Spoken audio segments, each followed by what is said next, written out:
Hey, so today I'm going to be talking about delivery and why it's so important to public speaking. Delivery is what sets the good speakers apart from the great speakers. Delivery is the use of body language, voice pitch, voice volume, and personality to help build a strong connection with the audience and to have a more one on one experience during public speaking. Obviously, one of the most important areas of a good delivery is your use of voice. When talking, it is very important to fully articulate and pronounce all the words in your speech. This is especially relevant in today's world where any speech could be put on the internet and broadcast across the world. In order for people of different backgrounds and ethnic cultures to understand what you're saying, you must fully articulate your words and say them with a lack of accent. It is very important to have little to no accent in your speech to sound as professional and as informed as possible. The next area you really need to be careful about in public speaking is your use of body. The first area you need to watch in this is what you wear.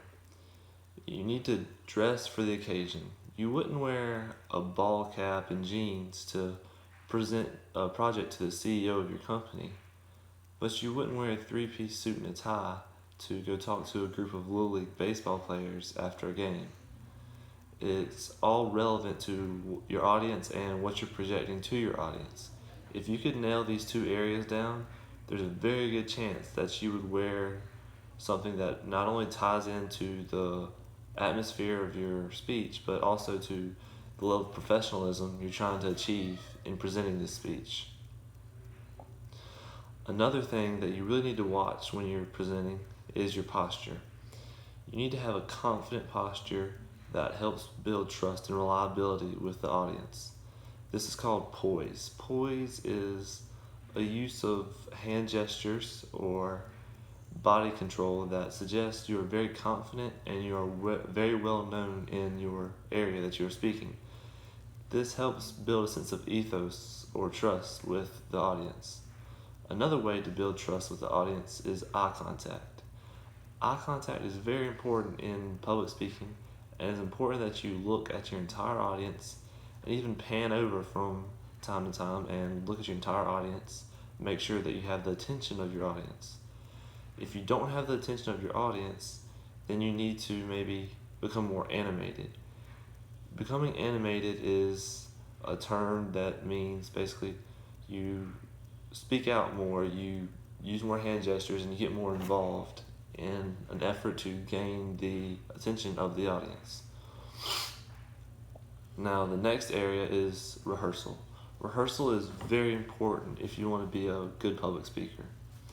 No matter what kind of speech you're speaking, it is important to have an idea beforehand of what you're going to say and how you want it to be projected to your audience. This will play a big role in how the audience leaves and how they take away what you've said in that speech. Now, there are three kinds of speeches that you have to prepare for on different levels. The first is impromptu. You'll have to prepare for this speech the least out of all three.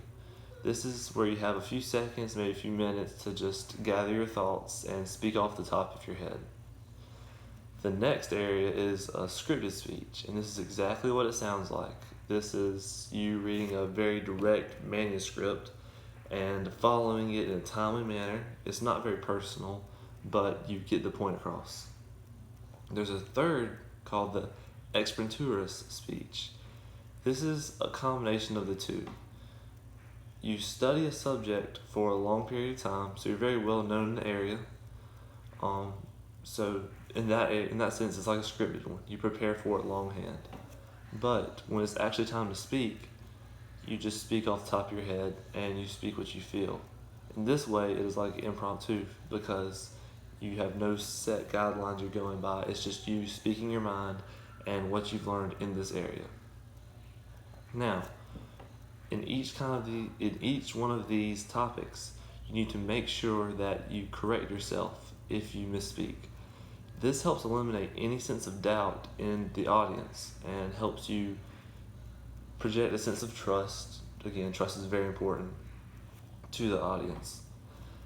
Now, helping rehearse for these is a very crucial step because no matter where you speak or who you're speaking to, there will be distractions, and you need to know how to push through these distractions and keep your audience's attention, even with these outside distractions going on around you. If you could do this and hold your audience's attention, they'll have a much greater respect for you and what you're speaking about. The last area is the viral world. This is extremely important, especially today. As you can see in this class, you can present projects online to other people, you can present Skype informationals, you can present anything like that. It's very important to know how to do this in the modern world because anything from job interviews to project interpretations can be videoed online. You need to make sure your technology is working well, and you really need to make sure that you know what you're talking about going in, because even though they're not physically in the room with you, you still have an audience and you still need to project your image well onto that audience.